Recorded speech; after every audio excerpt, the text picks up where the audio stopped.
I'm Olivia, a 39-year-old office worker married to John, who's 2 years younger. 5 years ago, we moved into an apartment with our pet cat, Leo. Just the two of us and our furry friend.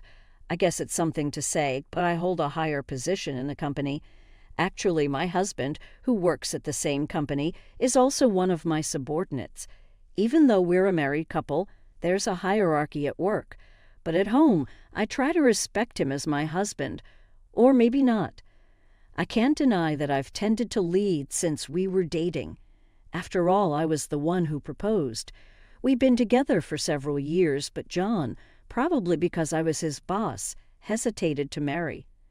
Impatient, I boldly proposed. But I still get angry remembering what Scarlett, my mother-in-law, said back then. I proposed to him. I mentioned casually, and Scarlett responded, "Normally, women don't propose. Once a woman is over 30, she loses her shame and discretion." Scarlett, who could say such rude things, was obviously cold to me. Even after the wedding, every visit to the in-laws' house was filled with snide remarks. "John used to be your subordinate, but you don't think you're above him at home, do you?" That's why I told my son to marry a younger woman. While my father-in-law was alive, he defended me, but since he passed away a year ago, I've mostly avoided Scarlett. I don't want to go to the in-laws' house, now inhabited only by her, just to hear her sarcasm.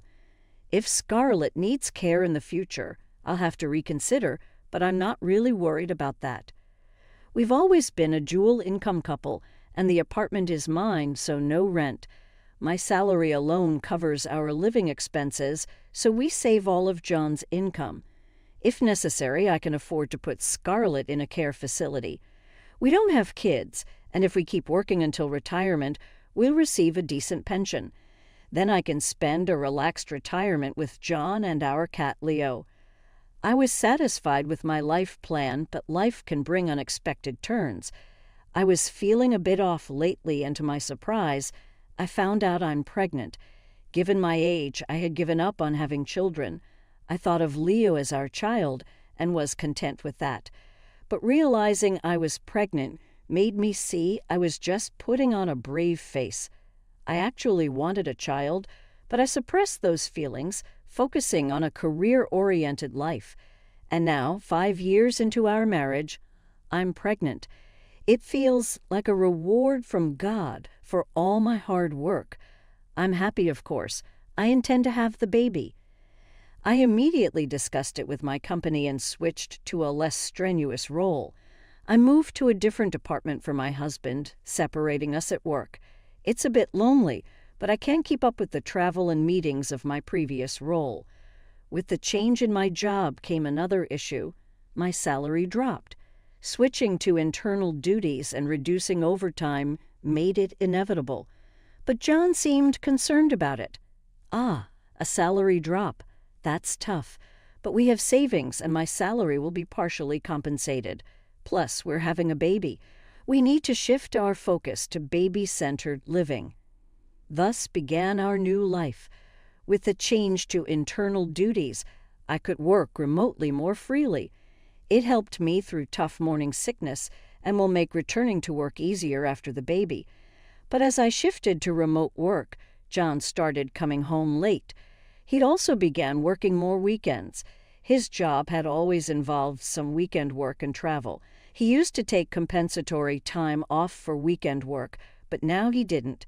Could he be cheating, using work as an excuse?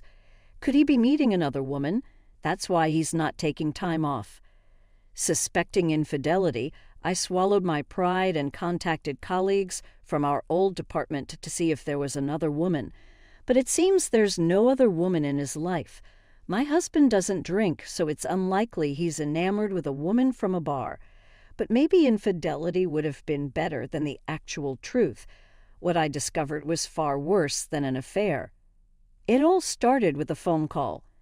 "Hello, regarding the delivery of a sofa set scheduled for today. I'm sorry, but we're running behind, and it might be delayed by about 2 hours. What a sofa set delivery? What are they talking about? Is this a wrong number?" When I asked who placed the order, My husband's name came up, but the delivery address was not our home. It was a new high-rise condo.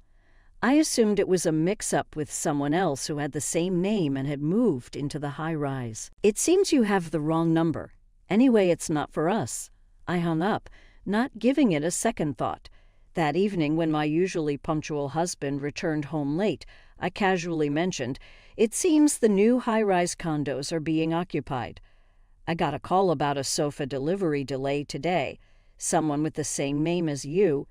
It's funny to think someone with the same name lives there." Suddenly, my husband burst out, "What? They called here." I told them to call my mobile. I had to wait forever because of that. He quickly covered his mouth. "What do you mean? Did you order the sofa?" It's not a namesake. I was confused. My husband ordered a sofa. Then why isn't it here? Why deliver it to a high-rise? Don't tell me, are you cheating, keeping another woman in that high-rise, planning a double life? I asked the question I feared most. "No, it's nothing like that, not cheating."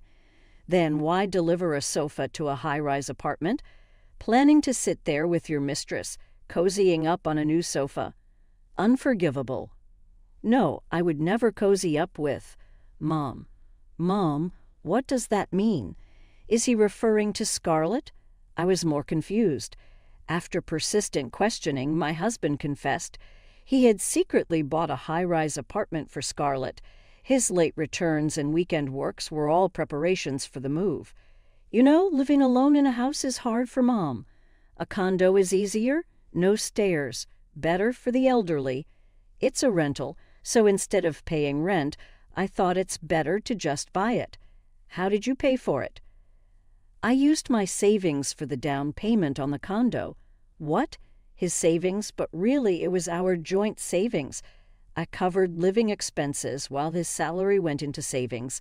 Using our shared funds without my knowledge for his mother's house was unforgivable. I can't believe this. Take me to the high-rise now. I demanded, and we headed to the condo. Scarlett was there, lounging comfortably on the new sofa in the high-rise, the sofa all bought with our savings. Seeing the sofa, rage boiled inside of me. I pushed past my husband, who was whispering to Scarlett, and confronted her. "What do you think, Scarlett? Did you know about this purchase being kept for me? If only you had consulted me. Using our savings in secret is unbelievable." Scarlett smirked and retorted, "Oh, what are you talking about? My son bought this condo for me, not you. It's our money saved together. Even if it's in John's name, we're expecting a child and we need the money." "How could you? You changed jobs and lowered your income by choice, right?" "What?" I was speechless at Scarlett's counter. "You must be planning to live off my son's income, slacking off now that you're pregnant. Oh dear, reminds me of parasites living off others. Aren't you just a parasite?" "Parasite?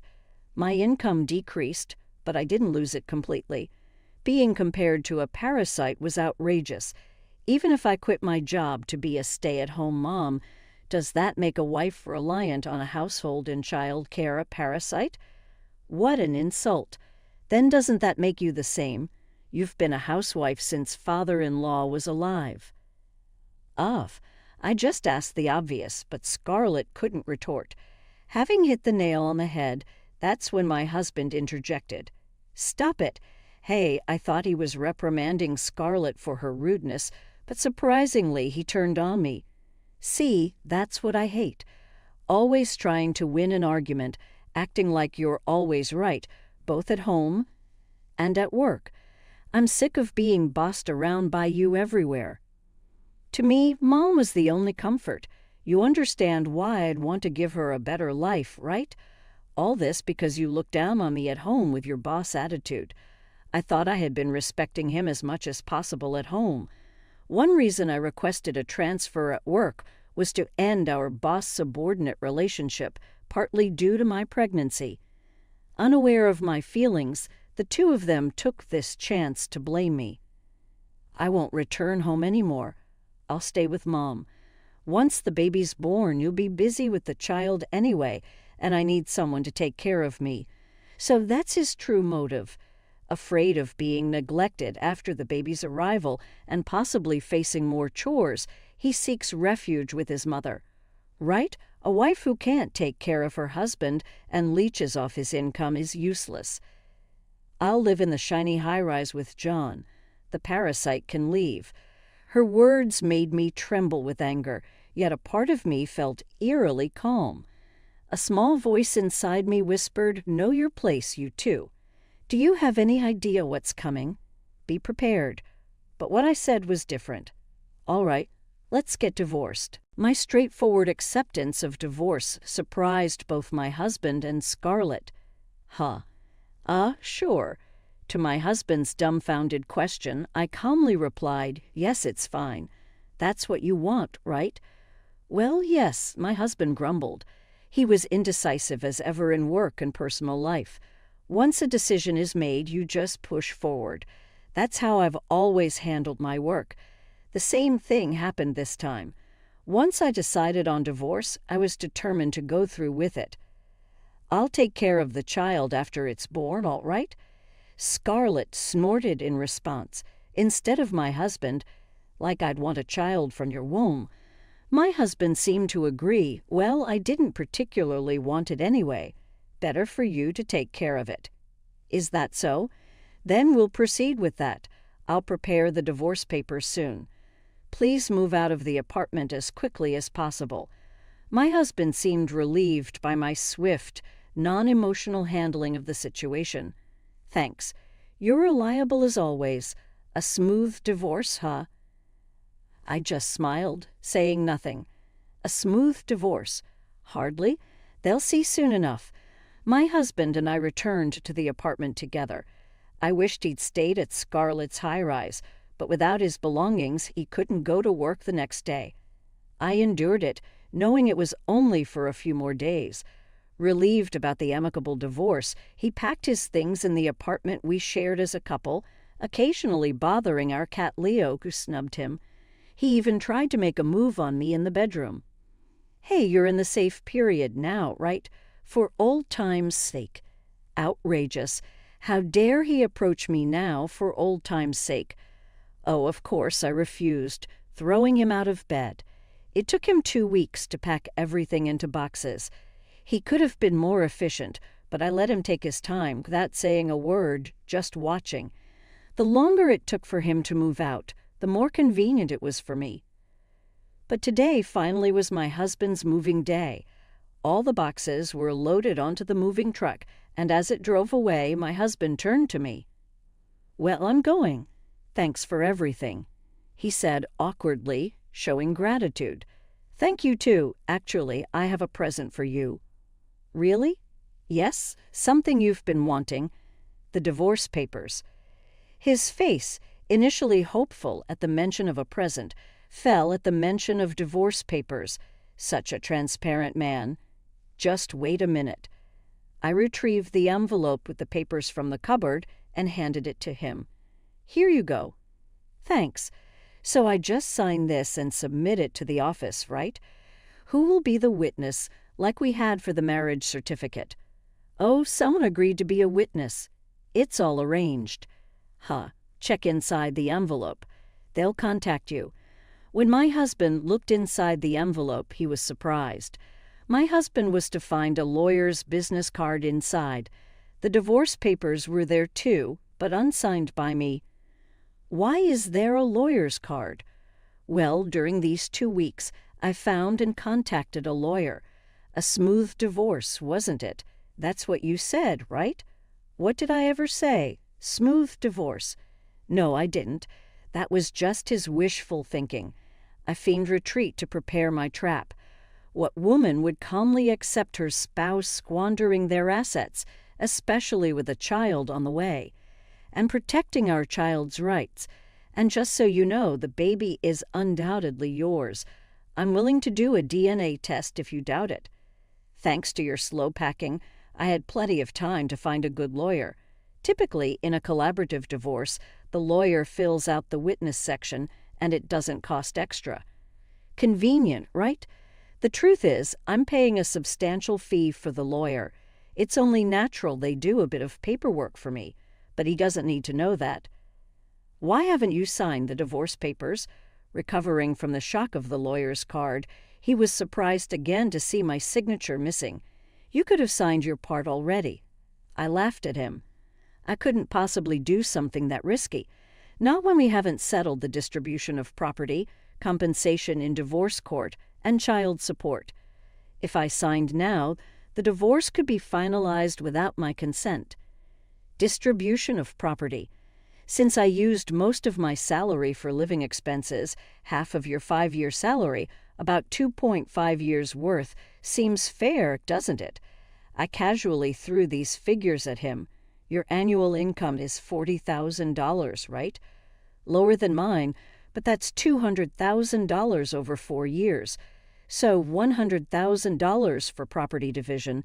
I may not get much in alimony, but the standard child support is around $400 a month, right? That's about $96,000 in total. If you pay me $200,000, we can cleanly divorce. My husband screamed in despair. $200,000? Impossible. That's a huge sum. Well, it would seem astronomical for him, especially with the hefty mortgage left on the recently bought high-rise. If you hadn't bought that high-rise, you would have nearly the same amount in savings. Well, if you hadn't bought it, we probably wouldn't even be talking about divorce. But since it's already done, think about what you'll do next, yourself. Follow my suggestion. My husband started brainstorming on the spot. I doubted he'd come up with anything substantial. Eventually, he had an idea. This apartment we lived in together, isn't it joint property? What if we split it and call it even? Too bad, not much of an idea. Unfortunately, I bought this apartment before we married. Premarital assets aren't included in joint property. His shoulders slumped in defeat. That's all you can think of. Well, if you come up with anything better, discuss it with the lawyer, though it'll probably be rejected right away. Leo, our cat, meowed from the doorway. Oh, I left the door open. He might go outside. I moved to close the front door, but remembered something I'd forgotten to say. Given your penchant for doing things your way, I've already filed for non-acceptance of divorce. Even if you forge my signature, it's futile. Goodbye. I shut the door in front of my husband's nose. Later, my lawyer's claim resulted in my husband paying $100,000. To make the payment, he even sold his beloved high-rise, used property only a few months after purchase. It was a great bargain for the new buyer. Good for them. I congratulated the unknown new owner of the high-rise. Child support, of course, couldn't be paid in one go, so it would be monthly. That was expected, so I arranged for immediate salary deductions.